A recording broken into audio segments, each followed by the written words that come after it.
The bitter wind howled across the Montana territory like a wounded animal, cutting through the abandoned homestead where Harriet and her younger sister Elizabeth Keller huddled together.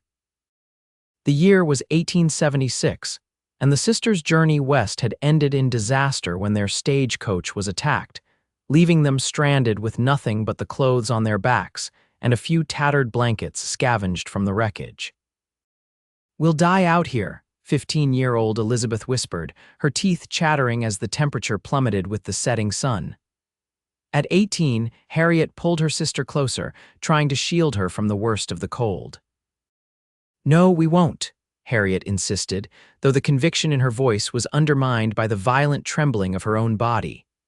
They had taken shelter in an abandoned barn several miles from the nearest settlement, a tiny place called Whispering Pines.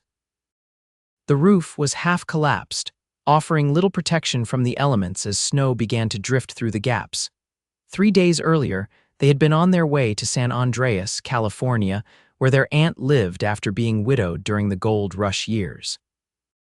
Their parents' deaths from influenza had left them with few options but to travel west, carrying their meager inheritance and dreams of a fresh start. The sound of approaching hoofbeats made both girls tense. Harriet reached for the small knife tucked in her boot, the only protection they had. "Stay behind me," she whispered to Elizabeth, rising shakily to her feet. The barn door creaked open and a tall silhouette appeared, backlit by the dying light. Harriet raised the knife, her hand trembling. "I mean no harm," a deep voice called out. "I saw smoke from your small fire earlier. Thought someone might be in trouble." The man stepped into the dim light filtering through the barn's broken walls. He was tall and broad-shouldered, with a weathered face that suggested he'd spent most of his life outdoors. Dark hair curled from beneath a worn Stetson, and his eyes were a startling shade of ice blue that contrasted with his sun-darkened skin. "Stay back," Harriet warned, though her voice cracked from thirst and cold. The stranger's eyes took in their pitiful situation, two young women shivering beneath torn blankets, surrounded by the few possessions they'd managed to salvage. "My name's Isaiah Norwood," he said, slowly removing his heavy duster coat. "I've got a ranch about 5 miles from here. There's a storm coming, and you ladies won't survive the night in this place." Elizabeth coughed violently, the sound rattling in her chest. Harriet's resolve wavered as she glanced at her sister's pale face. "We don't know you," she said, though the knife in her hand was lowering slightly. Isaiah nodded and stepped forward carefully, holding out his coat. "I understand your caution, miss, but I give you my word as a man who's never broken a promise that I intend no harm to either of you. My mother and sister live at the ranch. You'll be safe there." When neither sister moved, he draped his coat across both of their shoulders. The warmth of it, still carrying his body heat, was almost shocking against their frozen skin. "My word is all I have out here," Isaiah continued quietly, "and I'm giving it to you now. Let me help you." Harriet met his gaze, searching for any sign of deception. Instead, she found only concern and a steadiness that somehow calmed her racing heart. "We were headed to California," she finally said. "Our stagecoach was attacked, everyone else." She couldn't finish the sentence. Isaiah nodded grimly. "Road agents have been troubling this area for months. Sheriff can't seem to catch them." He glanced at Elizabeth, who had slumped against her sister, eyes fluttering closed. "Your sister needs warmth and medicine soon. Will you trust me?" Harriet hesitated only a moment longer before nodding. "We don't have much choice. My horse can carry both of you," Isaiah said, helping them gather their few belongings. "The storm's moving in fast. We need to ride." Outside, the wind had picked up considerably, driving snow in horizontal sheets.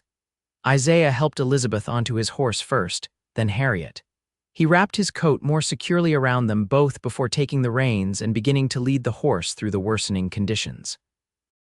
"What brings two young women out this way alone?" he asked, raising his voice to be heard above the wind. "Our parents died," Harriet replied, holding tightly to her sister. "We're trying to reach our aunt in San Andreas." Isaiah glanced back at them. "California's a long way from here. Nearly 1,000 miles more. We had enough money for passage," Harriet explained bitterly, "until those men took everything." They trudged on in silence for what seemed like hours, the storm intensifying around them. Harriet could feel Elizabeth's breathing growing more labored, her body burning with fever despite the cold. Just when Harriet thought they must surely be lost, lights appeared through the driving snow. A large two-story house emerged from the whiteness, windows glowing with welcome warmth. Several outbuildings surrounded it, and a substantial barn loomed nearby. Norwood Ranch, Isaiah announced, leading the horse toward the house. Been in my family for 20 years. Before they reached the porch, the front door flew open and a woman rushed out, wrapped in a heavy shawl. Isaiah. We were worried sick, she called, then stopped short at the sight of the two passengers on his horse. Oh my goodness, Ma, these ladies need help, Isaiah explained quickly. Their coach was attacked by road agents. This young one's running a fever.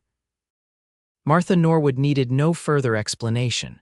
She immediately took charge, calling for her daughter Rebecca to prepare the spare bedroom and heat water.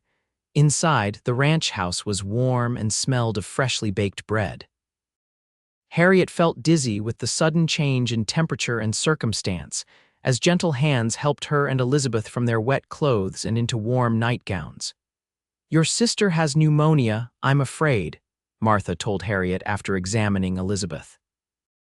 We'll need to bring the fever down and ease her breathing. Through the night, Harriet sat by Elizabeth's bedside while Martha applied cool compresses and herbal remedies. Isaiah appeared occasionally in the doorway, his face etched with concern. Your ranch is beautiful, Harriet said when he brought her a cup of hot coffee near dawn. Thank you for bringing us here. Isaiah leaned against the doorframe, watching as Martha finally dozed in a chair on the other side of Elizabeth's bed. My father built it. He came west after the war with nothing but determination and the skills he learned as a carpenter back east. And now it's yours, a shadow crossed his face. Pa died 2 years ago. Road agents, like the ones who attacked your coach, he was bringing supplies back from town. His jaw tightened. Sheriff Halston didn't do much then, either. Harriet felt a chill that had nothing to do with the weather. I'm sorry, Isaiah's expression softened. Get some rest, Miss Keller. You're safe here and we'll see your sister well again. Over the next week, Elizabeth slowly improved under Martha's careful nursing. Harriet insisted on making herself useful, helping with household chores and learning about ranch life. She discovered that the Norwoods ran one of the more successful cattle operations in the territory, though Isaiah mentioned they were facing pressure from larger outfits moving into the region. Land's changing, he told her one evening as they sat on the porch, watching the sunset paint the distant mountains. Big cattle barons from back east are buying up everything they can. They don't care about the families who have worked this land for years. Is your ranch at risk? Harriet asked. Isaiah's profile was sharp against the reddening sky. Everything's at risk out here, but I made a promise to my father to keep this place going, to look after Ma and Rebecca. He turned to her with a slight smile. I don't break my promises, Miss Keller. I believe that, she replied softly. And please call me Harriet. As February turned to March and the worst of winter began to loosen its grip on the land, Elizabeth was finally well enough to leave her sick. Harriet knew they should be making plans to continue their journey to California, but found herself reluctant to mention departure. One afternoon, while helping Rebecca tend the kitchen garden, Harriet broached the subject of moving on. You could stay, Rebecca suggested immediately. Ma loves having you both here and Isaiah. She paused, giving Harriet a knowing look.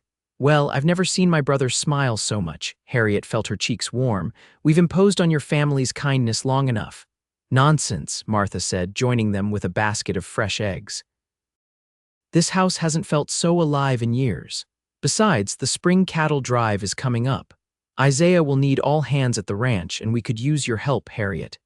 That evening, Isaiah found Harriet by the corral, watching as the ranch hands worked with a spirited young mare. You're good with horses, he observed, coming to stand beside her. Rebecca says you've been helping exercise the gentler ones. Harriet nodded. I used to ride at home in Boston before. She didn't finish the thought. My mother tells me you and Elizabeth are thinking of moving on soon.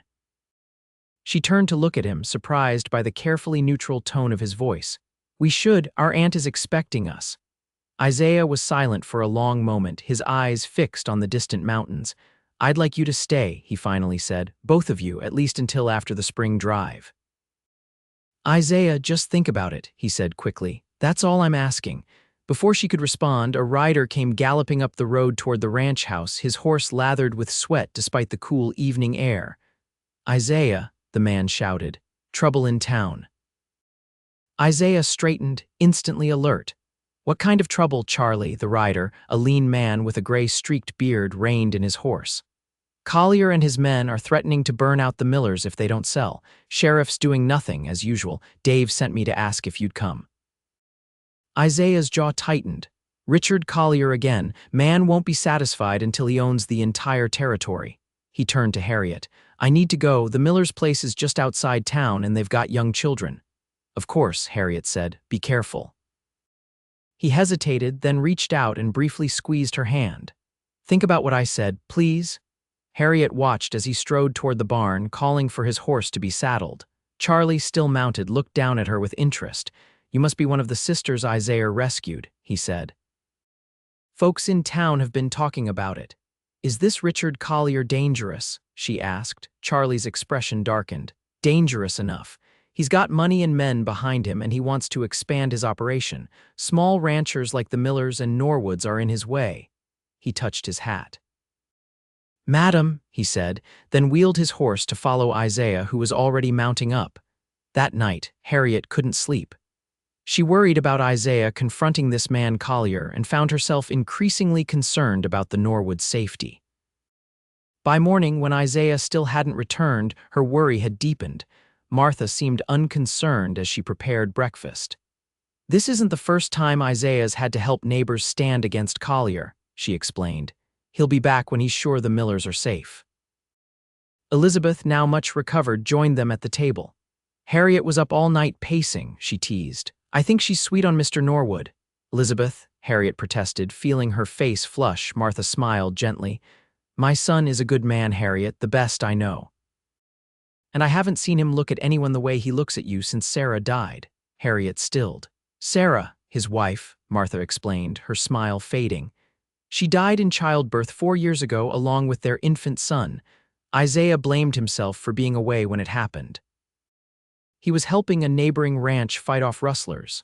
"I had no idea," Harriet whispered, understanding now certain shadows she'd seen in Isaiah's eyes. "He doesn't speak of it," Martha said, "but I think his heart is finally healing."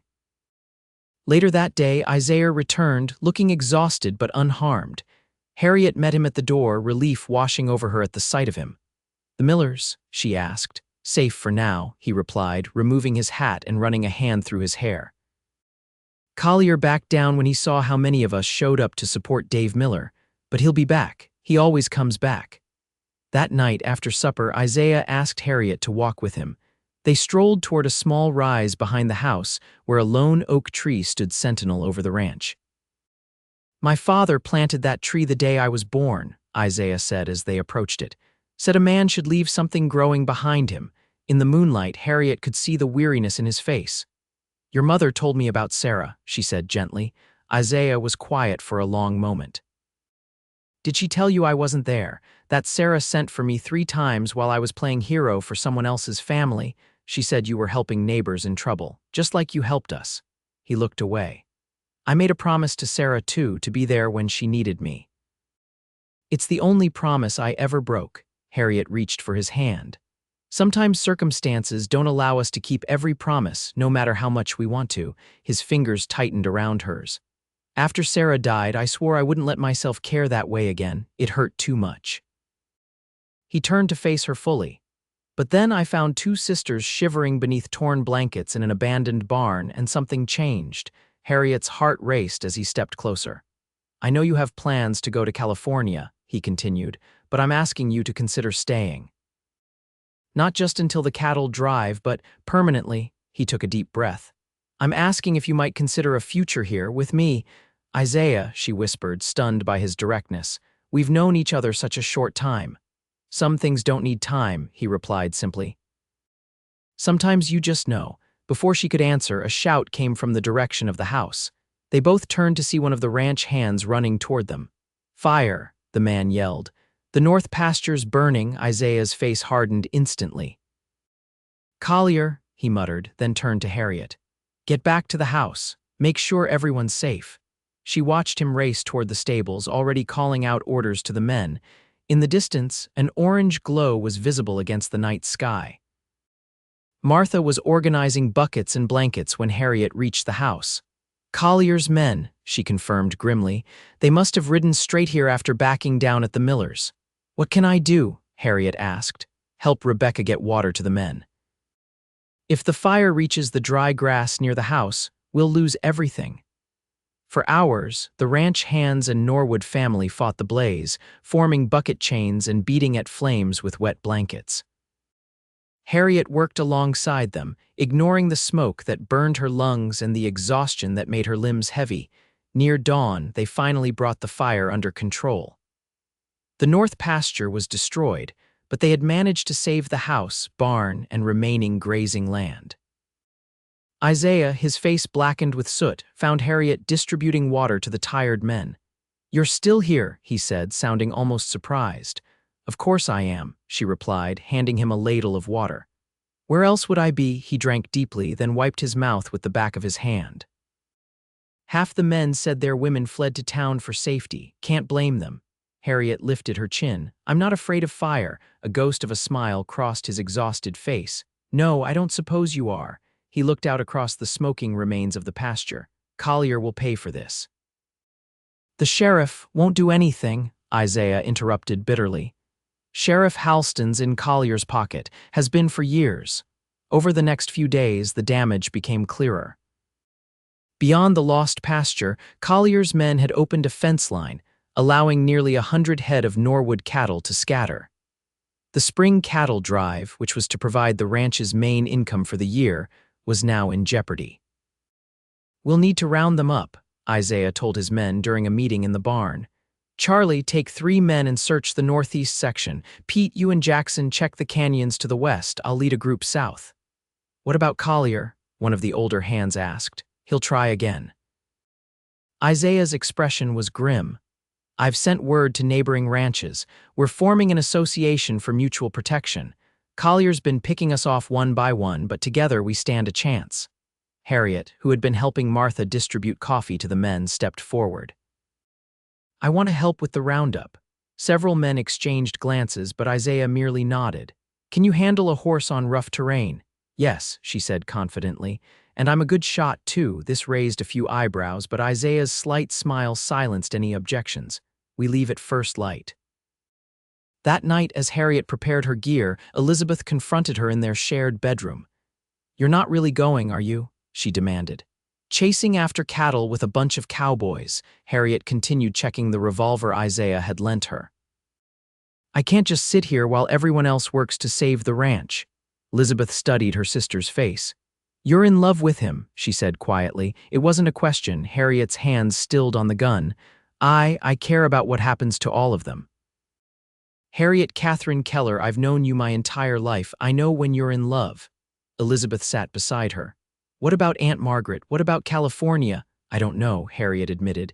"Everything's happening so fast." Elizabeth took her hand. "Do you want to stay here? Be honest." Harriet thought of Isaiah, of his quiet strength and unwavering honor. She thought of Martha's kindness and Rebecca's friendship. She thought of the ranch with its sweeping vistas and sense of purpose. "Yes," she finally whispered. "I think I do." Elizabeth squeezed her hand. "Then I'll write to Aunt Margaret. She'll understand." The cattle roundup proved even more challenging than anticipated. Harriet rode with Isaiah's group, scanning the rugged terrain for signs of the scattered herd. By the third day, they had recovered only 40 head. "They've gone farther than I thought," Isaiah said as they made camp that evening. "We'll need to push into the high country tomorrow." Harriet, though saddle sore and exhausted, had earned the respect of the cowboys with her perseverance and skill. She sat near the campfire, accepting a tin plate of beans and salt pork from Charlie. "You ride better than half the men I've worked with," the older cowboy commented. "Isaiah was right about you." "What did he say?" she asked, curious. Charlie grinned. "That you were the kind of woman who belongs in Montana, strong enough to face whatever comes." Across the fire, Isaiah was deep in conversation with 2 men Harriet didn't recognize. Their expressions were serious, and occasionally one would glance in her direction. Later, when most of the men had turned in, Isaiah approached her where she sat keeping watch. "You should get some sleep," he said, settling beside her on a fallen log. "Tomorrow will be another long day." Harriet nodded toward the strangers who were now sleeping near their horses. "Who are they?" Isaiah was quiet for a moment. "U.S. Marshals," he finally said. "They've been tracking Collier for months. Seems his land-grabbing activities extend beyond our territory." "That's good news, isn't it? They can arrest him. They need evidence, witnesses willing to testify." He looked directly at her. "I've agreed to help them." Harriet felt a cold knot of fear form in her stomach. "Is it dangerous?" "Collier's dangerous," Isaiah replied frankly. "But so am I when someone threatens what's mine." His hand found hers in the darkness. "Harriet, before this goes any further, I need to know if you've made a decision about staying." She took a deep breath. "Elizabeth and I have talked. She's writing to our aunt to explain that we won't be coming." In the firelight, she saw relief and something deeper wash across his face. "You're sure?" "I've never been more sure of anything," she answered truthfully. He lifted her hand to his lips. "When this business with Collier is finished, I want to do things properly, if you'll have me." Harriet's heart soared despite the uncertain circumstances. "I will." The next morning brought a change of plans. One of the ranch hands rode in with news that Collier's men were spotted near the ranch. "He's trying to draw us away from home," Isaiah realized immediately. "Martha and the others are vulnerable." They abandoned the roundup and rode hard for the ranch, pushing their horses to the limit. When they crested the final ridge overlooking the Norwood property, Isaiah raised his hand, signaling the group to halt. Below, 6 riders were approaching the ranch house from the east. Even at a distance, Harriet could see that Martha and Rebecca had barricaded themselves inside. A thin wisp of smoke rose from one of the outbuildings. "Collier," Isaiah growled, drawing his rifle. "Charlie, take 4 men around to flank them from the south. The rest of you follow me." "We'll come at them straight." The 2 marshals exchanged a look. "This is our chance to catch him red-handed," one said. "But we need him alive, Norwood." Isaiah's jaw tightened. "My family comes first." Before anyone could move, gunfire erupted from the direction of the house. Harriet's heart froze as she saw flames beginning to lick at the corner of the porch. "Now," Isaiah shouted, spurring his horse down the slope. The next minutes were chaos. Harriet found herself riding hard alongside the cowboys, her borrowed revolver clutched in her hand. When they reached the yard, Collier's men were already retreating, surprised by the unexpected resistance. A tall man with a silver-streaked beard, whom Harriet assumed must be Collier himself, was shouting orders to his retreating men when the marshals approached from either side. "Richard Collier," one called out, badge glinting in the sunlight, "you're under arrest for extortion, arson, and murder." Collier's response was to draw his gun and fire. The marshal ducked, and Isaiah, who had dismounted to check on his mother and sister, charged toward Collier with fury in his eyes. "Isaiah, no," Harriet screamed, seeing Collier turn his weapon toward him. She spurred her horse forward without thinking, cutting between the 2 men just as Collier fired. Pain exploded in her left shoulder, and she felt herself falling. Isaiah's roar of rage was the last thing she heard before darkness claimed her. Harriet drifted in and out of consciousness, aware of urgent voices and gentle hands. She caught glimpses of Isaiah's worried face, of Martha's calm efficiency as she cleaned and bandaged the wound. The bullet had passed through her shoulder, missing bone but causing significant blood loss. When she finally woke fully, sunlight was streaming through the window beside her bed. Elizabeth was dozing in a chair nearby. "Lizzie," she croaked, her throat dry. Elizabeth jerked awake. "Harriet, oh, thank God." She rushed to pour water from a pitcher on the bedside table.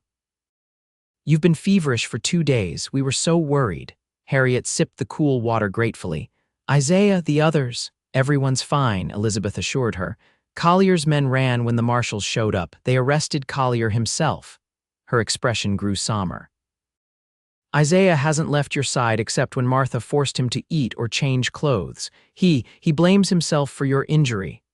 "That's ridiculous," Harriet said, wincing as she tried to sit up. "Where is he now?" Martha finally convinced him to get some sleep about an hour ago. He was dead on his feet. The door opened, and Martha herself entered, carrying a tray with broth and tea. Her face brightened at the sight of Harriet awake. "There you are," she said warmly. "We've been praying for you, dear girl."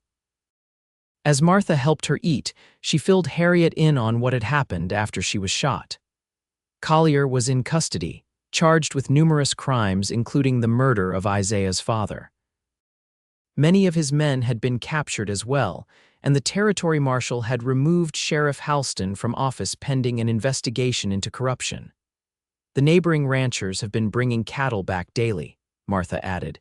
"They found most of our lost herd in the high pastures. The spring drive will happen after all, though a bit delayed."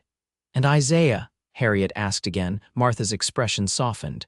"Heartbroken that you were hurt, but relieved beyond words that you'll recover, and fiercely proud of your courage." She patted Harriet's good hand. "He loves you, you know, more than I've ever seen him love anyone." Harriet felt tears prick her eyes. "I love him too." When Isaiah finally appeared in her doorway later that afternoon, he looked haggard but determined. He crossed to her bedside in 2 long strides, dropping to his knees beside her. "Don't you ever do that again," he said hoarsely, taking her hand in both of his. "Don't you ever put yourself between me and danger." Harriet managed a small smile. "I seem to recall someone once covering 2 shivering sisters with his coat and his word. Seems only fair I'd return the favor." He closed his eyes briefly, pressing his forehead to their joined hands. "I thought I'd lost you." "I'm stronger than I look," she reminded him. He raised his head, his blue eyes intense. "Marry me, Harriet, not someday, not when things settle, now, as soon as you're well enough to stand." Her heart soared despite the pain in her shoulder. "Are you sure?" "I've never been more sure," he echoed her words from days before. "Life out here is uncertain. I don't want to waste another day not being your husband." 2 weeks later, with her arm still in a sling but her strength returning daily, Harriet stood beneath the oak tree Isaiah's father had planted. Rebecca had decorated it with wildflowers and ribbons, and the entire community had gathered to witness the union. Elizabeth, serving as her maid of honor, helped arrange the simple white dress Martha had altered for the occasion. "Are you nervous?" she whispered. Harriet watched as Isaiah spoke with the minister, tall and handsome in his best suit. "Not at all," she replied truthfully. "This feels right, Lizzie, like everything that happened, even the attack on our stagecoach, was leading us here." The ceremony was brief but heartfelt. Isaiah's voice never wavered as he recited his vows, promising to protect and cherish Harriet for all his days. When the minister pronounced them husband and wife, the assembled ranchers and their families erupted in cheers. The celebration continued well into the night, with a feast spread across tables in the yard and music provided by local musicians. Harriet found herself surrounded by people who had already accepted her as part of their community. "Mrs. Norwood," Isaiah murmured in her ear as they shared their first dance, moving slowly to accommodate her injury. "How does it sound?" "Perfect," she replied, leaning into his strength. "Though I think your mother might need a new name to avoid confusion," he chuckled. "Ma's already decided she prefers Grandma anyway." Harriet looked up at him, surprised. "Already planning our future?" Isaiah's expression grew serious. "I've learned that life can change in an instant, but whatever comes, we'll face it together." He brushed his lips against her forehead. "I promise you that, Harriet, and you know how I feel about promises." "I do," she whispered, "and I promise to stand beside you through whatever comes our way." Later that night, after the guests had departed and the newlyweds had retired to the room now designated as theirs, Isaiah carefully helped Harriet change out of her wedding dress. "I wish I could be more whole for you tonight," she said, gesturing to her bandaged shoulder. Isaiah gently turned her to face him. "You are perfect exactly as you are," he said firmly. "We have all the time in the world." In the quiet of their room, he told her his dreams for their future, expanding the ranch, building a bigger house someday, filling it with children. Harriet shared her own hopes of perhaps starting a school for the area's scattered families, using the education she'd received back east. "The West is changing," Isaiah said, holding her close as they watched moonlight spill through the window.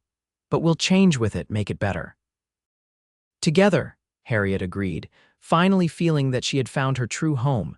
spring turned to summer, and the delayed cattle drive proved successful despite Collier's attempts to destroy the Norwood ranch. With the money from the sale, Isaiah was able to purchase adjacent land that expanded their grazing territory significantly. Elizabeth, who had initially planned to stay only until Harriet was fully recovered, found herself drawn to life in Montana. She began assisting the local doctor, discovering a talent for medicine that surprised everyone, including herself. "I might stay," she told Harriet one afternoon as they picked vegetables from the expanded garden. "Dr. Peterson says he's getting too old to make all the house calls. He's offered to train me properly." "What about Aunt Margaret?" Harriet asked, though she was delighted at the prospect of keeping her sister nearby. Elizabeth smiled. "I wrote to her again. She's thinking of selling her place in San Andreas and joining us here. Says she's curious about these Norwood men who managed to catch both Keller sisters." Harriet laughed. "She'll be disappointed to find there's only one Norwood man and he's taken." "Well, about that." Elizabeth's cheeks colored slightly. "Charlie's been calling on me when I visit patients near his place." "Charlie," Harriet exclaimed. "Isaiah's foreman Charlie, the man is twice your age." "He's 42 and I'm nearly 20, Elizabeth protested. "And he's kind and steady and, well, I like him." Harriet softened at the shy happiness in her sister's eyes. "Does he make you feel safe, like nothing bad can touch you when he's near?" Elizabeth nodded. "He does." "Then I'm happy for you," Harriet said sincerely, though Isaiah might have something to say about his foreman courting his sister-in-law. As it turned out, Isaiah was supportive of Charlie's interest in Elizabeth, having known the man for years and trusting his character. By Christmas, a second engagement was announced, with a spring wedding planned to give Aunt Margaret time to arrive from California. The winter of 1877 proved harsh, with blizzards that isolated the ranch for weeks at a time. Harriet, now fully recovered from her wound, found herself grateful for the cozy home and the husband who kept his promises to cherish and protect her. On Christmas Eve, as they lay tangled together beneath warm quilts while wind howled outside their window, Harriet shared news of her own. "I have a gift for you," she whispered, taking Isaiah's hand and placing it over her still flat stomach. "But it won't arrive until summer." Isaiah went completely still, then pulled back to look at her face in the firelight. "A baby," he whispered, voice thick with emotion. She nodded, tears of joy spilling down her cheeks. "Are you happy?" His answer was to gather her close, his own tears dampening her hair. "Beyond words," he managed finally. "Beyond anything I could have imagined." As they drifted to sleep in each other's arms, Harriet thought back to that freezing night in the abandoned barn when she and Elizabeth had huddled beneath torn blankets, certain they would die. How strange and wonderful that their darkest moment had led them here, to this life filled with love and promise. The following summer, as wildflowers carpeted the Montana hills, Harriet gave birth to twins, a boy they named after Isaiah's father, and a girl named for Harriet's mother. The ranch house, already expanded to accommodate Aunt Margaret, now echoed with the sounds of new life. Standing beneath the oak tree that had witnessed their wedding, Isaiah held his son while Harriet cradled their daughter. Elizabeth and Charlie, now married themselves, joined them with Martha and Aunt Margaret, forming a circle of family that none of them had dared hope for 2 years earlier. "I was thinking," Isaiah said, looking out over the prospering ranch, "that we should plant 2 more trees. One for each of them. So they'll have something growing behind them," Harriet asked, remembering his words from long ago. He nodded, meeting her gaze with eyes full of love. "So they'll always know their roots and how to be strong against whatever storms may come." As if understanding his father's words, the baby boy waved a tiny fist toward the horizon, where dark clouds were gathering over distant mountains. A summer storm was building, but here, in the shelter of family and love, they had nothing to fear. "Let it come," Harriet said softly, stepping closer to her husband and children. "We're ready for whatever tomorrow brings." Isaiah wrapped his free arm around her shoulders, pulling her and their daughter against his side. "Together," he agreed, sealing the word with a kiss that promised a lifetime of tomorrows. Each one faced hand in hand in the years that followed. The Norwood ranch prospered despite the inevitable challenges of frontier life. Harriet's school became a reality, first operating from a corner of their expanded home, then moving to a proper building constructed by the community. Elizabeth became known throughout the territory as a skilled healer, working alongside Dr. Peterson until his retirement, then taking over his practice with Charlie's steadfast support. The twins grew strong and curious, followed 2 years later by another boy who had his father's quiet determination and his mother's quick mind. Aunt Margaret, who had initially planned only a visit, found herself reluctant to leave and eventually built a small cottage near the main house, where she delighted in spoiling her great-nieces and nephews. As the century drew to a close and Montana achieved statehood, the landscape around them changed. The railroad brought new settlers, and the open range gradually gave way to fenced pastures and more organized communities. Through it all, the Norwoods adapted and thrived, their ranch becoming a cornerstone of the growing region. On their 20th anniversary, Isaiah took Harriet back to the abandoned barn where he had first found her and Elizabeth. The structure was still standing, though barely a relic of an earlier time. "I think about it often," he said, holding her hand as they stood in the doorway. "How close I came to riding past this place if I hadn't seen that wisp of smoke from your fire." "But you did see it," Harriet reminded him. "You followed your instincts." He turned to her, his face weathered now but his blue eyes as clear and steady as ever. "Best decision I ever made, coming through that door and finding you." Harriet reached up to touch his face, now lined at the corners of his eyes and mouth. "And the best decision I ever made was trusting the cowboy who covered us with his coat and his word." They stood in silence for a moment, remembering that desperate night and all that had followed, the struggles and joys, the growth of their family and community, the life they had built from the ashes of their separate losses. "We should head back," Isaiah finally said. "The children will be waiting, and you know how Rebecca's boys get when dinner is delayed." Harriet smiled, thinking of their nieces and nephews, the extended family that had blossomed around them. "Yes, let's go home." As they rode away from the crumbling barn, Harriet took one last look over her shoulder. That frightened young woman shivering beneath torn blankets seemed a lifetime away now. In her place was a woman who had found strength she never knew she possessed, love she had never dared hope for, and a legacy that would outlive them both in the children they had raised and the community they had helped build.